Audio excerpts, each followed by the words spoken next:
madaxweynaha Soomaaliland Mudane Muuse Biixi Cabdi ayaa ka soo laabtay safarkii uu ku joogay dalkaasi Djibouti dib markii uu ka qayb galay shirki wada hadallada Soomaaliland iyo Soomaaliya waxaana madaxweynaha Soomaaliland oo maanta dalka dib ugu soo guriyay noqday si ballaaran oo meeqaamkeedu aad u sareeyo isla markaasina ay dadweynaha Soomaaliland ku muujinayaan taageerada iyo shucuurta ay u hayaan madaxweynaha iyo guulaha uu ka soo hooyay wada hadalladaasi ku muujiyeen soo dhaweyntoodaasi ay ku qaabileen maanta waqtigan uu hogaaminayay Mudane Muuse Biixi Cabdi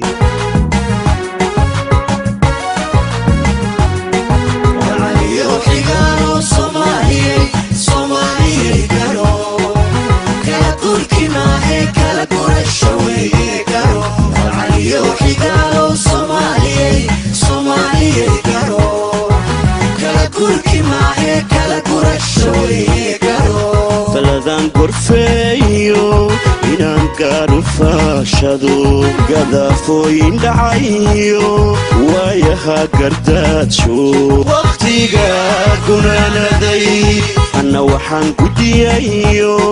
مكان سو قدينايو كوني إسو تاكاني واقو عندك وينو كيس لاقا مراجرين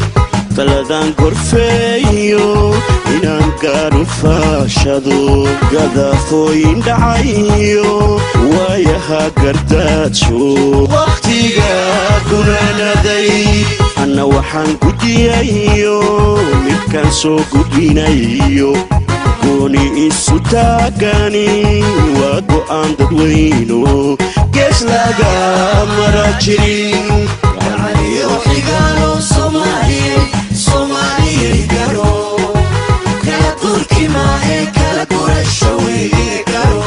Ali وحيقالو Somali garo kala turki maahe kala kurashawi garo goob kasto aan joogaba goobnimada kama tago walaalku gutanayo waxana hay maguuran gaarabadiga ku maqan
تركاقيو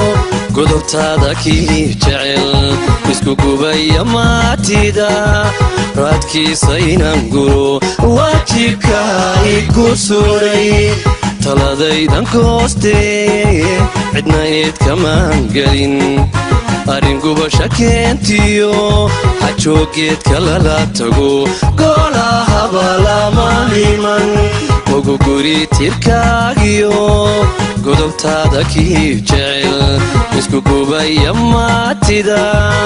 رادكي سينانقرو واجيبكاي كرسوري تلادايدان كوتي عدنا ايد كمان قلين أرين قباشا كنتيو حجوكيت كلالا تقو قولا هبالا ماليمان علي وحيقالو Somali garo turki maahe kala kurashawi garo Ali وحيقالو Somali garo kala turki maahe kala kurashawi garo siyasadaha gobolkana saddex goole ku kulanto dadkana walaali goob ay ku sugan yihiin laga garoonaan inaan baarlamaanku hay'ad leelad geesko dowladda xakunka go'aanada ku yeesho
dhagaye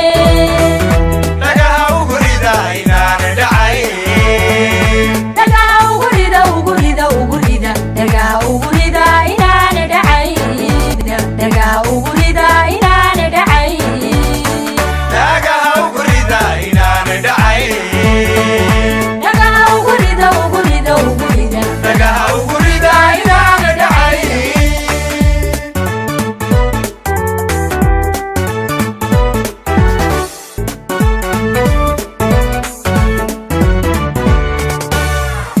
qaranka dhidibada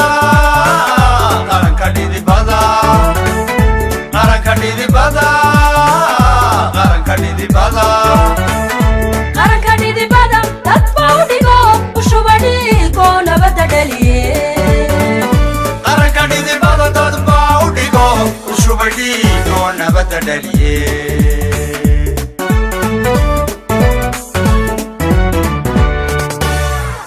qaranka dhidibada qaranka dhidibada qaranka dhidibada qaranka dhidibada qaranka dhidibada dad baa u dhigo u shuba dhiigo nabadda dhaliye qaranka dhidibada dad baa u dhigo u shuba dhiigo nabadda dhaliye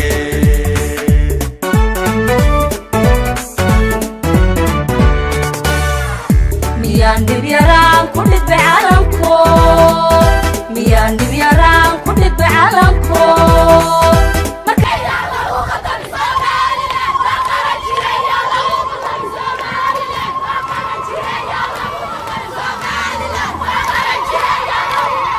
maanta waa maalin weyn oo runtii aan hadal u baahnayn halii aan baqayn habrashana aqoon hubaal waa adi musaabiixiyow halyay aan baqayn habrashana aqoon hubaal waa adi musaabiixiyow hanad baatahoo kuma hagi karo haybta soomaaliyeed niman hagaag u hayn hanad baatahoo kuma hagi karo haybta soomaaliyeed niman hagaag u hayn hoggaan baan tahay hal adayg laho hal hubsiimaduna haybadiisa tahay hoggaan baan tahay hal adayg laho hal hubsiimaduna haybadiisa tahay hanad baa tahay halgama ahoo hawl yarii ku helin qaran haybadii hanad baa tahay halgama ahoo hawl yarii ku helin qaran haybadii habeenkan dhashuu halyaygii idhalay hoobiye diloo hilbihiis ma arag habeenkan dhashuu halyaygii idhalay hoobiye diloo hilbihiis ma arag maxaa hooye idil hengel loo xidho halyaygii hantayna hoobiye ka dilay maxaa hooye idil hengel loo xidho halyaygii hantayna hoobiye ka dilay humaag beena iyo hawl yarii ku keen horay ii hodee hatan waan tashaday humaag beena iyo hawl yarii ku keen horay ii hodee hatan waan tashaday hanad baa tahay hadal loo bogo hawraarta dhiga halka ugu habboon hanad baa tahay hadal loo bogo hawraarta dhiga halka ugu habboon hambal iyo salaam baan hoonaatayo ku hibeeye hooyo iga guddoon hambal iyo salaam baad hanaatayo ku hibeeye hooyo iga guddoon markale dhalanteeda ku dhiibi karaa markale dhalanteeda ku dhiibi karaa markale dhalanteeda ku dhiibi karaa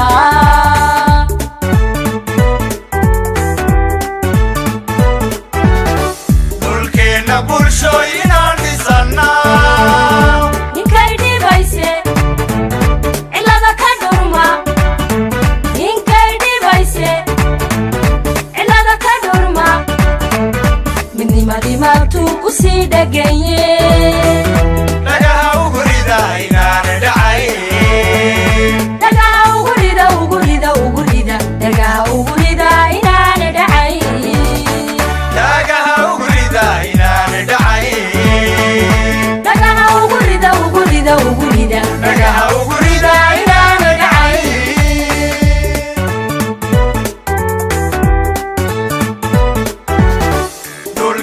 bulsho inaan dhisannaa ninkay dhibayse cilada ka dhurma ninkay dhibayse cilada ka dhurma midnimadii maabtuu ku sii dhagaye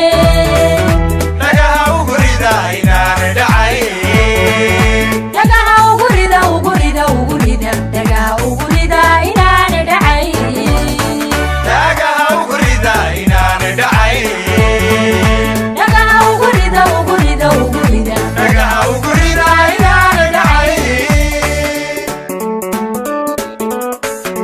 muuse bixi cabdi ayaa soo dhoweynta kadib warbaahinta la hadlay islamarkaasina shacbiga somalilan uga warbixiyey waxyaabihii uga soo qabsoomay wadahadalada somalilan iyo soomaaliya iyo doodii la jilbadhigay ee muddada 3 maalmood ka socotay caasimada dalkaasi Djibouti. بسم الله الرحمن الرحيم الحمد لله رب العالمين الرحمن الرحيم مالك يوم الدين إياك نعبد وإياك نستعين اهدنا الصراط المستقيم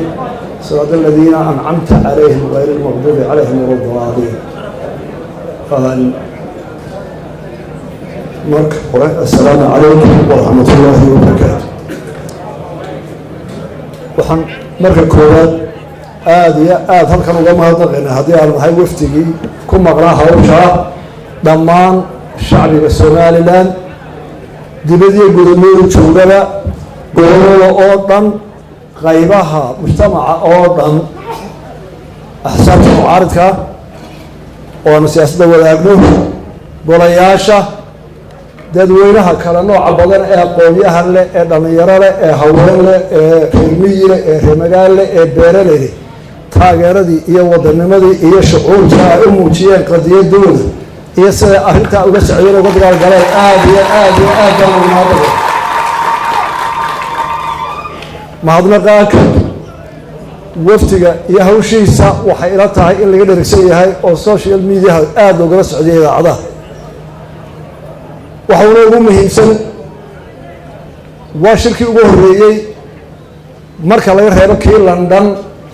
2012 oo dowlado badan isugu yimaadeen london oo ahaa kii u horreeyey ee innaga iyo soomaaliya lagu wada hadashiyo oo uu ka soo baxay go-aanadaynu daba soconnay ee dhexgalka ahaa oo ugu horreeyo in berigaa dhowaad kontumeeyo dowladood oo halkaa yimid laga soo saaray inay soomaaliya iyo somalilan yihiin laba entity ama laba dhinac oo siman dhinac walba oo iyagoo si wada hadli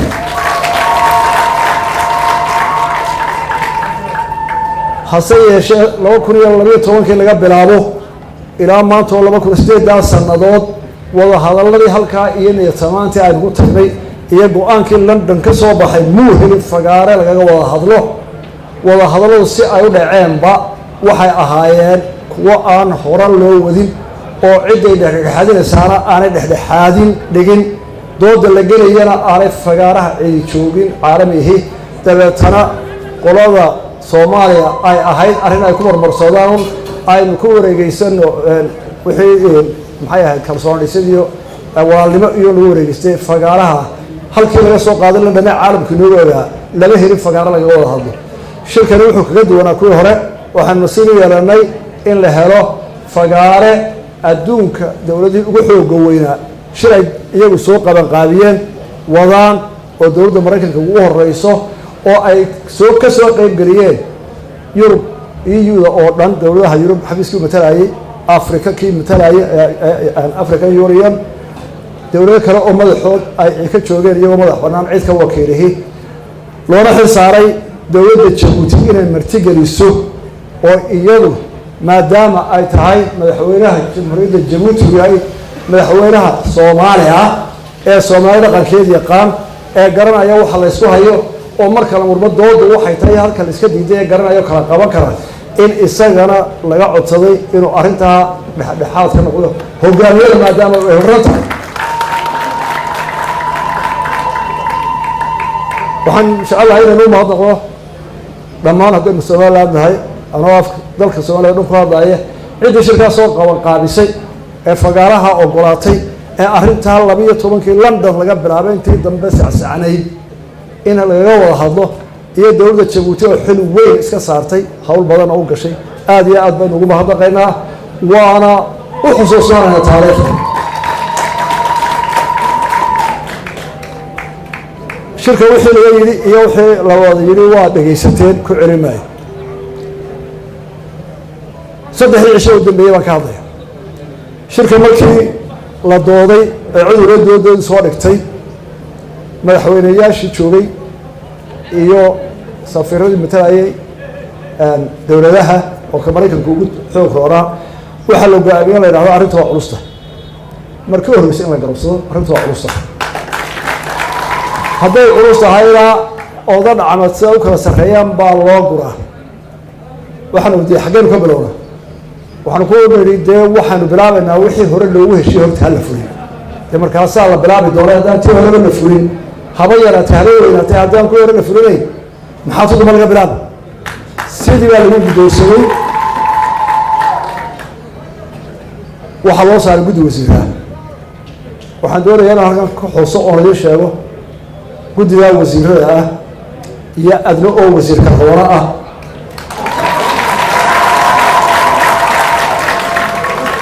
iyo maxamed biixi oo wixii u aqoon iyo awood hayay maanta shirkaa kaga qayb galay oo isla la socday oo telefoonka lagula socday iyo wasiirada shanta halkan fadhiyo maxamed biixi baa shirkaa ku jiray oo isagu nairobi kaga jiray halkaa waxaa ka dhacay shir aada iyo aada u adag waxaa hubaada shanta halkaa fadhiya afartaa wasiirayaad saddexdii cisho dambeysay sagaalka markay bilaabaan habeenkay uga soo horeeyaan tobankay soo baxaya saacadda qadada mooyinta kale kursi baa lagu fadhiyey inta badan iyadoo la cadaysay dhiigi karayaa banaanka iyo gudaha loo soo baxaayey waayo dadka nala doodayay runtii may ahayn dad fahamsan waaqiciga jira nasiib darro waxay ahayd dadkan aan murmaynaa waxa jira ee waaqiciga ah dad aada uga dhegsan may ahayn ama dareemaya halka xumaddu maraysa iyo waxaa jira nasiib wanaag dagaalkaasi wuxuu socdaba kolba wax la kala boodaba kolba aniyo saleebaan waxaan odayaal noqona waa balukaadiya dee degdegi mayne innagaa dan lahayn balukaadiyaha soo boodin aan ku celino halkaa ay ka soo boodeenba nasiib wanaag xalay saacad dambe ayaa la soo gunaaday annagu xalay waa la kala kacay waa run in lagu kala baxana waa noqonsa laakiin dowladda jabuuti baa guntiga isha iska dhigtay madaxweynada oo isa soo taago iyo in maa waa la kala gar qaadanaya waa inaan soo saara communique waxaa la wehelinayay dowladaha shirka waday oo qolada maraykanka ugu weyntahay oo yidhi ma waa la xalinayaa waa la eegayaa sida loo kala garlayay waa loo kala gar qaadanaya wixii ka soo baxayna waa maqasheen qodobada ah iyo waktiyada la isu qabtay markii hore ee arrintan la weydiiyena waxaanu ku gallay ma doonayno shir inta laisu yimaado la islaamo walaalayaala kala tagee haddii hawsha loo galayo si dhab ah oo muddaysan oo midba waqtigeeda la qabanayo oo ama ha lagu heshiiya ama la isku diiday si dhaba loo wada hadlayo diyaar baanu laakiin uma baahnin tu food lagu galaayo iyo tu ciid sawir lagu tusaayo iyo tu maxay ahayd mudaharaah iyo midna ma rabo horta shirka nuxurkiisu waa kaa waanu soconayaa marka saddexdaa qodob ugu muhiimsan tihiin tii dhaqaalaha oo ka dharigsantihiin oy soo taageen nima meesha joogo war dee annagaa dowladdii dhexa annagaa caalamka la midna idin kale ima ictiraafsanaa oo kulli ciddii ku dooratay iyo ciddaad u taliso oo ula tag annagu idin annagu annagaa isga madax bannaan ta caalamka ka soo joogsada taasa oo ay si dhaba ugu yidhahdeen qolada wax bixisa maraykanka ugu wareeya annagu soomaaliya oo dhan baanu wax siinaynaa haddii dayn laga saamaxana soomaaliya oo dhan soomaaliyadii hore o dhan isku tisaa wax siina haddaydaan heshiis ku ahayn socon mayso sidaa u qaybsanaysaan iyo sidaa odhanaysaan eedikaysiyaaka marka waa la iskaga soo gudbay doorsay dee ictiraaf aho innagaa isba ictiraafsan dowlad beena waxaan kolkaa aada iyo aada u mahadnaqayaa wasiiradaasi hawsha ay qabteen iyo dhibtii ku dhacday oo iminkana aan u baahnayn in halka fadhiyaan horta yar seexdaan ilaa saacadaha hore maanta soo jeedinaya halkaa markaa ka gudbo dadkii hawshan qabanqaabiya beesha caalamkaa mid baynu ka rabnaa somalilandan mid baa laga rabaa qoladaynu sahayno waxba kama rabno xamar ma wada hadlayno waynu ishaynaa waynu iskhilaafsannahay waynu kala fognahay caalamka ayaynu labadeynuba u sheegaynaa halkaynu kala taaganahay oo qadiyadda inaynu caalamka gaarsiinaynaa waayo caalamka dadka isqabto wuu kala saaraa ama wada hadal baa lagu kala saaraa ama maxkamad markaa caalamka waxaan u sheegnay haddana halkaan uga sheegaya idinkaas soomaaliya heshiiya ma soconayso wada haddana ma soconayso waayo beesha caalamka oo maraykanka ugu tuwaya waxaanu u sheegaynaa laba dowladood istogay baan hana iftaaraya dowladdii waxay naga gudi koob iyo sagaashankii laba dowlad baanu kala dhisanay laba sistem baanu kala qaadnay waxaad ictiraafteen ood ictiraafkii naga dhexeeye siiseen oo dhaqaali naga dhexeeye siiseen oo barsoolkii naga dhexeeye siiseen qoladaas soomaaliya dee markaa annaga cidaan nagaga tagin annaguna yeeli mayno qola aad intaa wada siiseen inaanu la hadalno ama u baryo tagno ilaa wixii naga dhexeeye dhex noqoto oy ku wahada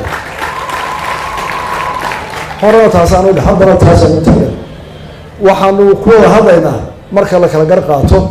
marka adiga waxaa kugu xidhan adduunka caalamku bixinaya aanu odhanay inaa ka mas-uula intaa muqdisho xukumo hadduu xukumo rabo ayay bay ka mas-uul yihiin laakiin somalilan caalamku way ka sugaysaa waxay ka mudan tahay somalilan mid baan leeyahay qaran baynu nahay 30 sano ayaynu somalilan qarnimadeeda dhisay inaynu dowlad dhisano 30 sano ka horeyna dagaal baynu ku jiray xabad leh oo dulis leh oo dhibaato leh oo af leh oo xarig leh oo muran leh ilaa maalintii la isku daray habeenkii la isku daray ee aadan caddo la daariyey inagu niyadsan oo aynu nidhi biqe wax walba wada qaato waalnimada iyo shantii Soomaaliyeed doona waxaa yaab lahayd markuu aadan cadda habeenkii badii akhriyay mudaharaadkii ka dhacay ee iyaga gudahooda ka taagnaa oo 13 ku dhaawacmeen 3 ku dhimatay 300 loo xidhay oo dadkii martida u yimid 400 ee wafti ahaa ay ka yaabeen dabkeedu maalintii gabadha ilaa maanta aan taagana marka waxa la rabaa habkeenu kaga bixirahay Soomaaliland waxa laga rabaa si aynu u gaadhno guusha oo nimanka inaga oo siman u wada hadalno oo ay ku soo noqoto halkay 60kii ahayd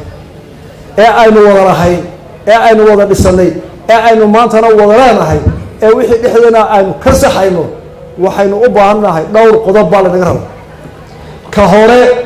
waa nabadgelyo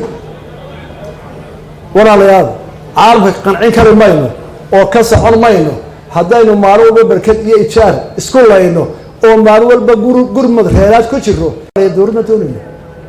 ma doonayno taa waa inaynu bedelaa 1980 ingiriisku wuxuu yiri haddaad nabadaysaan dagaalada culayska xoolaha reeraad joojisaan gudoomiyaha waad siinaya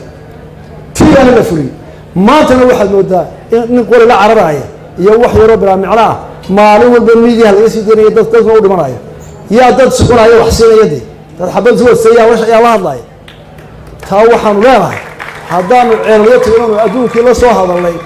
walaalayaal horta naabad aynu ku wada noolaa xalkeena caqli aan ku deeyo oo hala daayo qabaa'il heblaha jiraysa qabaa'il heblaha ciidan soo urursatay wax ka weyn baynu doonaynaa dhibaatooyinka ka baxaynu doonaynaa biyo inaa heshaan baa doonaysaa iskuul inaa heshaan baa doonaysaa caafimaad inaa heshaan baa doonaysaa inagu wax ma hayno ku heli mayno inagoo isageenno qori maalin walba isku laynaa dee walaalayaal runta markaynu sheegno Somaliland nabad baa laga rabaa bari iyo galbeed waa laba waxaa laga rabaa Somaliland gudaheeda inay noqoto dad bisil oo caalamka iyo deriska iyo qof walba nabad kuma shaqaysata oo aad dad vision leh aragti dheer leh ubadkooda dowladda u dhisaya dadka wanaag kula macaamilaya la maal gashan karo loo iman karo wax lagu aamini karo oo loo shaqaysan karo socon mayso qofka yimaada dalkan muxuu doonayaa waxay wadaan mashruuc hebel baa la hadlo xaafadeeni baa la geenaya caqabad bilaadisa caalamku saa kuma shaqeeyo wuxuu ku shaqeeyaa dad kala dambeeya oo is aaminsan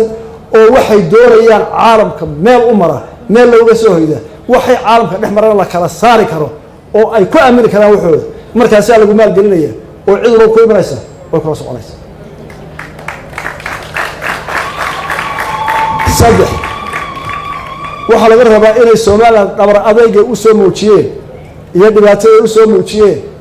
iyo baabiyaha u soo mareen ay ka muuqatay inay fiction ay meel ku socdaan oo iyagu wax qabsanayaan oo iyagu u dagaalamayaan qadiyadooda ku socon mayso in inankii hela bahalka ila telefoonka intuu meel istaaga yiraahdo waa kan iyo kii kale iyo aan wax horohay inankaan ogaanay inaan dhageysan waxa la soo maray waxaan ugu sheegaynaa ku dhicin booshii annagu aanu soo maray تي أباها يا كل عام كل أباها كل عام كذا شيء واحد يريسه لكن عاطفة تلفون ما قاضنا يا هو واحد دونا ولا يا ورجع أدوك اللي هرتي كلامه مسؤوليته كل بعد بس يحسب قامسة إمك السياسة هي قريان حزبية وحنا عصرنا ولا قدوية سياسية مسؤولية ومن كلا وحنا هيقوله أما حزبنا أما سياسة markuu dadkiisa la hadlayo inuu ula hadlo qof mas'uula oo ka fikiraya Soomaaliya dad xagadaysa la dhageysan maayo xisbiga anagu reehayna la dhageysan maayo gudoomiye xaafadda soo dhageysanaya meel ina gaarsiinaysa taas inaynu si caalami oo fikrado u baahna oo inanka suuqa jooga ee agoonka ah ee aan cidna galin aanu ka naxin waxba heli maysido meesha wasiirku marihi waxba heli maysido baarlamaanka cid ku marihi waxba heli maysido xisbigaasi waa reehayna ee walaalayaal haddii dadka hogaamiyay dadkooda ay tusi waayaan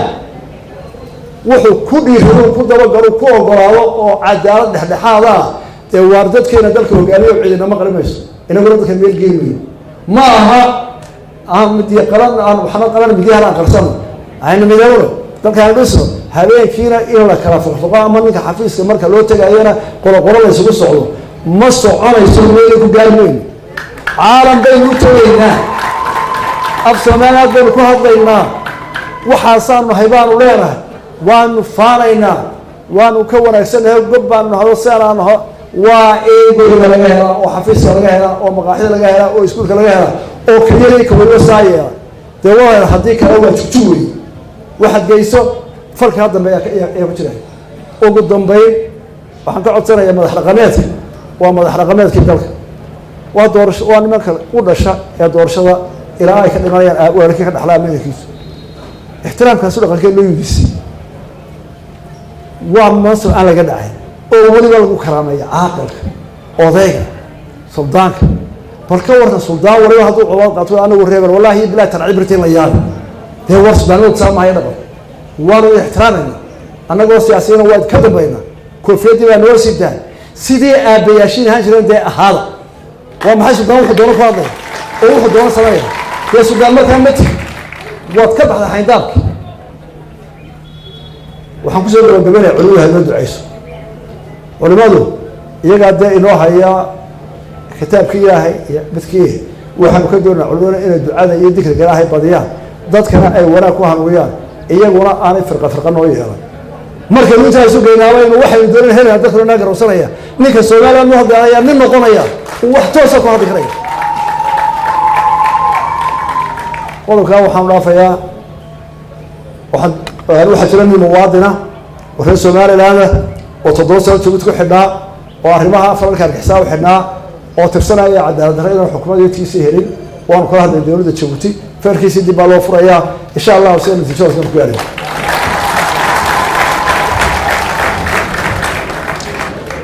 mar labaad waxaan u mahadnaqayaa ciddii shirka fagaaraha noo qabatay ciddii warkayga gudbisay ee dawladooda u gudbisay ee warkanaga qaaday iyo hadalkeeni jaaniska horeeyay mar labaad waxaan u mahadnaqayaa dawladdiina martigelisay Djibouti iyo shacbiga dadkeeda waa u ducaynaynaa ilaahay inuu barakeeyo waxaan si gaar ah ugu ducaynayaa labada xisbi ee mucaaradka